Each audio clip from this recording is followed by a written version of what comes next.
Airdrie 4. That's all from us this afternoon. Don't forget the match 2:55 tomorrow afternoon, Liverpool against United. Bye-bye. The match is back this Sunday, Liverpool versus Manchester United. Get your copy of the match magazine, including the official club programme, from your local newsagent now.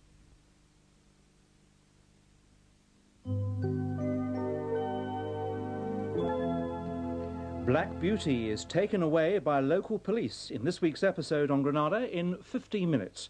First, we go to the studios of ITN.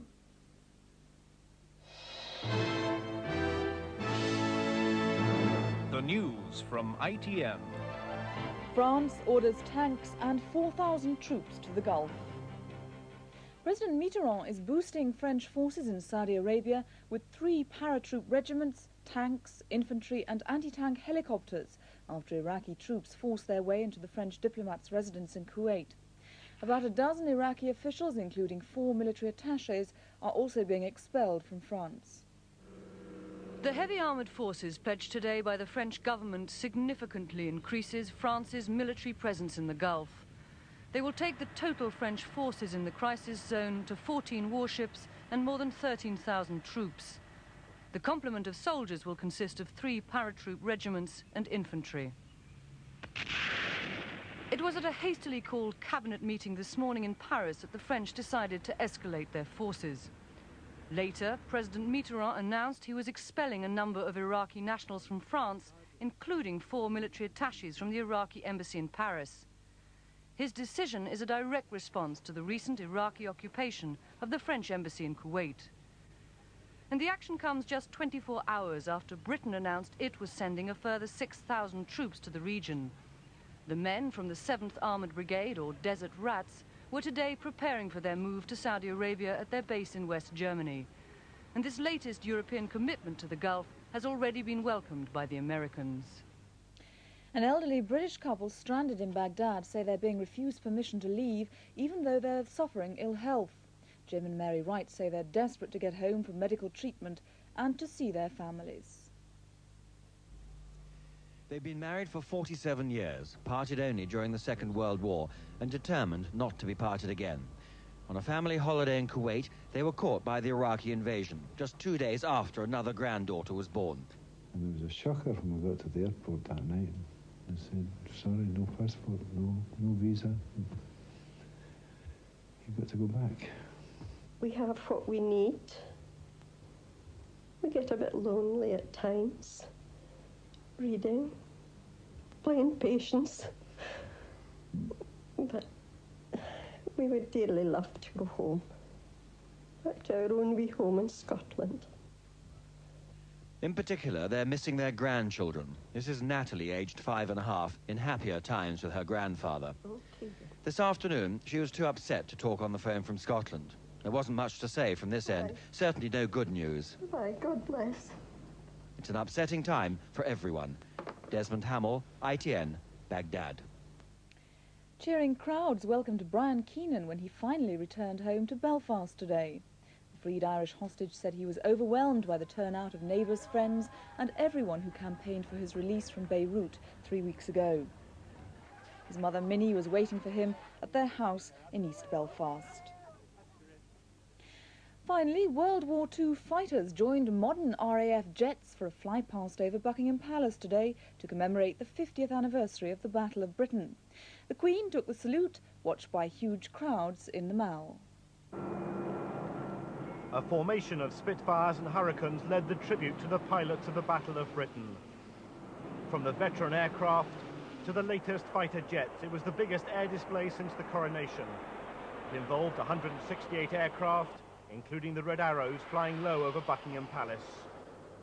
The Queen, surrounded by other members of the royal family, watched as they thundered overhead. It was exactly 50 years ago that the most decisive air battle of the Second World War began. The group of pilots known as the Few lost 1,000 aircraft, but won the admiration of the world. Today that admiration was on full display. The RAF veterans joined by Allied air forces, remembering the air crews who never returned from the battle. remembering too that today in the Gulf, the RAF is once again on the front line. The next news from ITN is in the world this week on Channel 4 at 7 o'clock.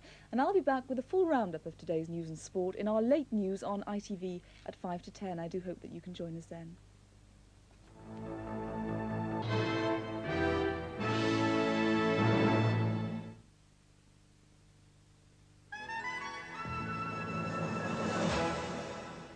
Well, more dry weather to come for much of the country through much of the day tomorrow, but there is a little bit of a change to come along. Just behind me on this side, way up here to the northwest, is a thicker band of cloud. That'll be working its way in towards northwestern Scotland later tomorrow, bringing along a little bit of rain. But tomorrow, to begin with, virtually the whole country dry with broken cloud and some sunshine, probably the best of the sunshine in central and in western parts of England and Wales. As we go through the day, ever so slowly, you'll find that Scotland and Northern Ireland will tend to cloud over. Rain getting into northwestern Scotland, perhaps parts of Argyll by the time the sun goes down, similarly to just beginning to edge its way in towards Northern Ireland. Further south, we're staying fine and dry right through the day, and temperatures, well, similar to today, 17 to 19 in the south. That's into the 60s Fahrenheit. Not too bad in the north either, but getting quite windy up in northwestern Scotland. I'll be back with more details later this evening.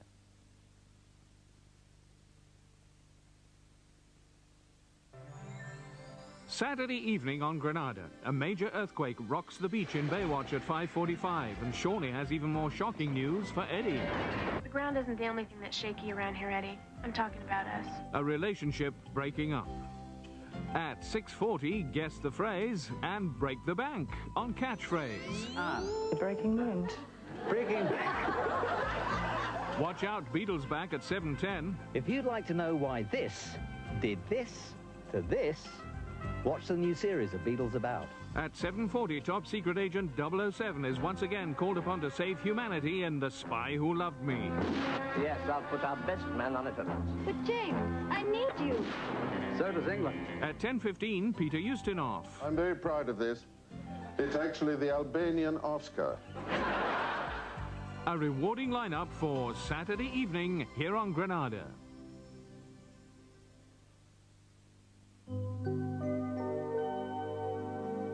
And this is Granada.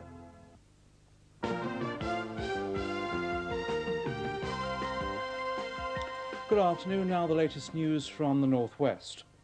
The Princess Royal has arrived in Tokyo to take part in the Olympic bid decision.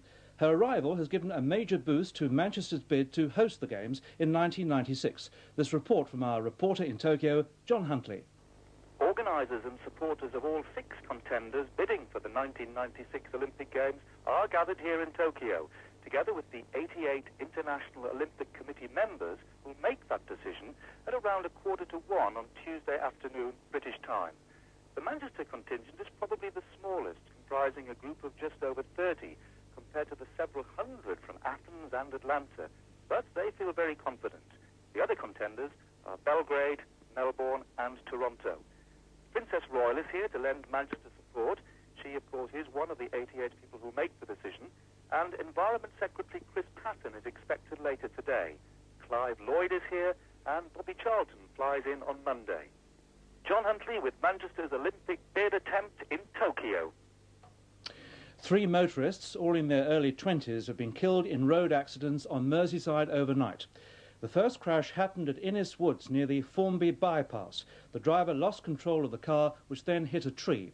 28-year-old David Mayers and a passenger, Nicholas Welt, who was 22, both died. Meanwhile, in Bold, a motorist has died after his car hit a lamppost on Farnworth Road. He's been named as Stephen Anthony, who was 22 and from the Widnes area. A 4-year-old boy has died after falling into a canal in Greater Manchester. The accident happened at the Ashton Canal in Ancoats, as Neil Henderson reports.